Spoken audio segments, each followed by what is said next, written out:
Hello everyone, আসসালামু আলাইকুম। তো আজকে আমি যে বিষয়টা নিয়ে আপনাদের কাছে শেয়ার করব সেটা হচ্ছে বাংলাদেশের যে বিগত কয়েকটা খেলা গেছে, এই খেলাগুলো নিয়ে আমার অভিজ্ঞতা আমি শেয়ার করব।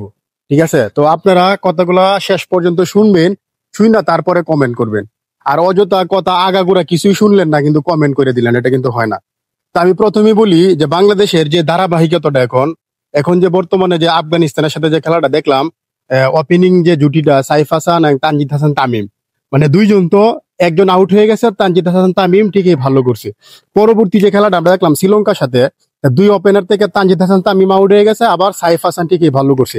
তো এখন যে ধারাবাহিকতাটা বাংলাদেশের চলতেছে, যদি এইভাবে বাংলাদেশ থাকে তাহলে এইটা হচ্ছে একটা বড় দলের পরিচয়। মানে বড় দল একটা সময় ছিল আপনার, বাংলাদেশ বড় দলের সাথে জিতবে, এই চিন্তাটা এই কল্পনাটাই আমরা কোনো সময় করতাম না। ইভেন বাংলাদেশ টিম যখন বড় দলের সাথে খেলতো, তখন আগে যখন সাংবাদিকরা সাক্ষাৎকার নিত তখন তারা বলতো যে আমরা ভালো কিছু করার চেষ্টা করব, আমরা ভালো খেলার চেষ্টা করবো, জিতার চেষ্টা করবো, এই কথাটা কোনো সময় তারা বলছে না। তো এই কথাটা আসলে, এই বিষয়ে যদি কথা বলতে চাই ভিডিওটা অনেক লম্বা হয়ে যাবে, তো আমি শর্টকাট কিছু কথা বলি।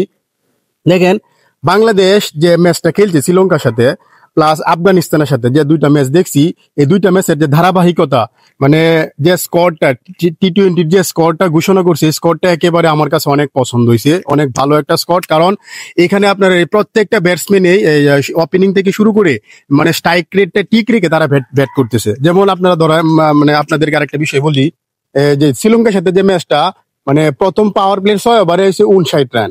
একটা বিষয় হচ্ছে একটা টি-20, মানে 20 ওভারের একটা ম্যাচের মধ্যে প্রথম 6 ওভার পাওয়ার প্লের 6 ওভার যদি আপনি কিছু না করতে পারেন, তাহলে এই মানে এই টিমটা কিন্তু আপনার দেখা যায় যে বেশি একটা আগাইতে পারবে না। যেহেতু পাওয়ার প্লের 6 ওভারটা ভালো করছেন, আর পাওয়ার প্লের 6 ওভারটা যদি আপনার ঠিক থাকে তাহলে কেবল আগানে যাবো। এখন আপনার আর একটা কথা, ওপেনিং এ কিন্তু সাইফ হাসান আর তানজিদ তামিম কিন্তু আউট হয়ে গেছিল, কিন্তু সাইফ হাসান কি করছে, আউট হওয়ার পরেও মানে স্ট্রাইক রেটটা ঠিক রেখে কিন্তু সে ব্যাট করছে।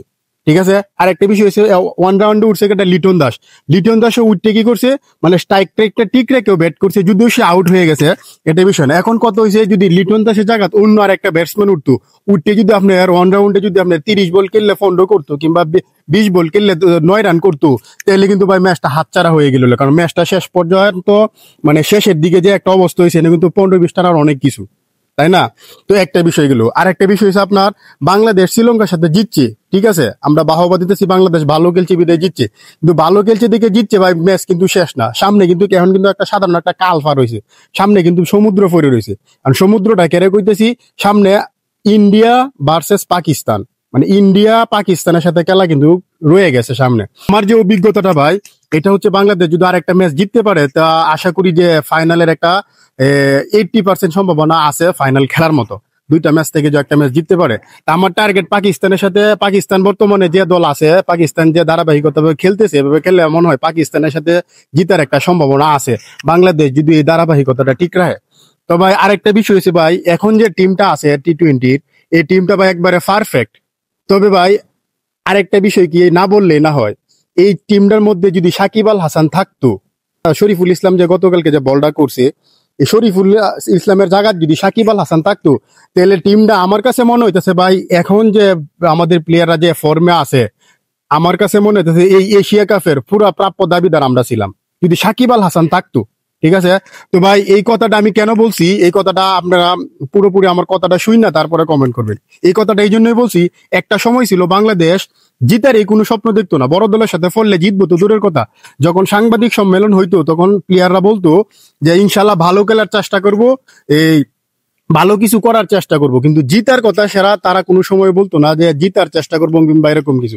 এখন কিন্তু আমরা বড় দলের সাথে জিতার একটা কনফিডেন্স হয়েছে, জিতার একটা আত্মবিশ্বাস হয়েছে। এটা, এই আত্মবিশ্বাসটা কেডা এনে দিছে ভাই? এই আত্মবিশ্বাস সর্বপ্রথম বড় দলের সাথে জিতার আত্মবিশ্বাসটা এনে দিছে আমাদের আশরাফুলের পরে আমরা সাকিব আল হাসানের কাছ থেকেই এইগুলা পাইছে আর কি। সাকিব আল হাসান দেখেন, এশিয়া কাপের যত পারফরমেন্স আছে, আমি যদি সব বলতে চাই ভাই ভিডিওটা অনেক লম্বা হয়ে যাবে, যার ফলে শর্টকাটে বলতেছি। এশিয়া কাপের যত পারফরমেন্স আছে এই সববির মধ্যে সাকিব আল হাসানের অবদান প্রত্যেকটাই, মানে প্রত্যেকটা ম্যাচে, প্রত্যেকটা মানে ফাইনালের অবদান সাকিব আল হাসানের। এই টিমটার মধ্যে যদি ভাই এখন সাকিব আল হাসান থাকতো, তাহলে যে টিমটা কেমন হইতো ভাই, এটা আসলে বলে বুঝাইতে পারবো না। তো ভিডিওটা আর লম্বা করতে চাইতেছি না। আশা করি বাংলাদেশ সামনের ম্যাচ অনেক ভালো খেলবে। আর বাংলাদেশের কাছ থেকে আমরা বাংলাদেশের যে যারা সমর্থক আছি এরা অনেক অনেক অনেক কিছু আশা করি।